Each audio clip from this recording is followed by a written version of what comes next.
రేలంగి నరసింహారావు గారికి అలాగే విజేంద్ర ప్రసాద్ గారికి ప్రత్యేక ధన్యవాదాలండి.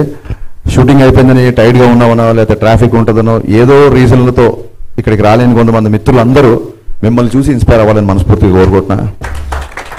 మీరు రాకపోయినా సరే మిమ్మల్ని ఎవరు క్వశ్చన్ చేసేవాళ్ళు కాదు, కానీ మీరు రావడం మాలాంటి వాళ్ళందరికీ చాలా స్ఫూర్తిదాయకం సార్. మీ రచన ద్వారా కాదు, మీ చేతల ద్వారా కూడా మీరు ఎప్పుడు ఇన్స్పైర్ చేస్తుంటారు. Thank you Guruji, thank you so much మీరు వచ్చినందుకు, మమ్మల్ని బ్లెస్ చేసినందుకు. మన డిపార్ట్మెంట్ వాళ్ళందరూ ఫంక్షన్ స్టార్ట్ చేసిన దగ్గర నుంచి, ఫంక్షన్ పనులు స్టార్ట్ చేసిన దగ్గర నుంచి ప్రత్యేకంగా షూటింగ్లకి వెళ్ళి చాలామంది హీరోల్ని కలిసి వాళ్ళని ప్రత్యేకంగా ఆహ్వానించారు, డైరెక్ట్గా ఆహ్వానించారు. వాళ్ళందరూ వస్తామని చెప్పిన వాళ్ళ లిస్టు ఇది.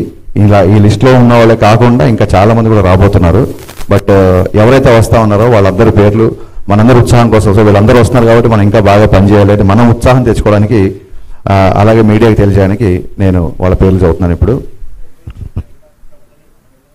మనం వెళ్ళాల్సిన వాళ్ళు కూడా ఇంకా చాలామంది ఉన్నారు.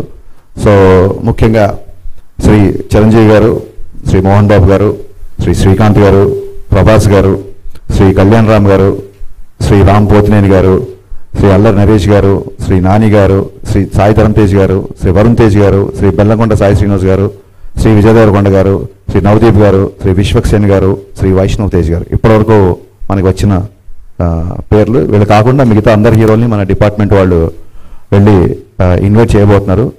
నిజంగా ఎల్బీ స్టేడియంలో ఈవెంట్ చేయడం అనేది మనందరికీ గర్వకారణం. చాలా బ్లాక్ బస్టర్లు తీసిన దర్శకులందరూ ఇక్కడ ఉన్నారు. ఫ్యూచర్లో కూడా బ్లాక్ బస్టర్లు తీసే దర్శకులందరూ యూనియన్లో ఉన్నారు. సో నా ఉద్దేశం ఏంటంటే బ్లాక్ బస్టర్లు చేయడం మనకేం కొత్త కాదు. సో ఈ ఎల్బీ స్టేడియంలో జరిగే ఈవెంట్ని కూడా అందరం కలిసి బ్లాక్ బస్టర్ చేద్దాం, and it is going to happen. Thank you so much.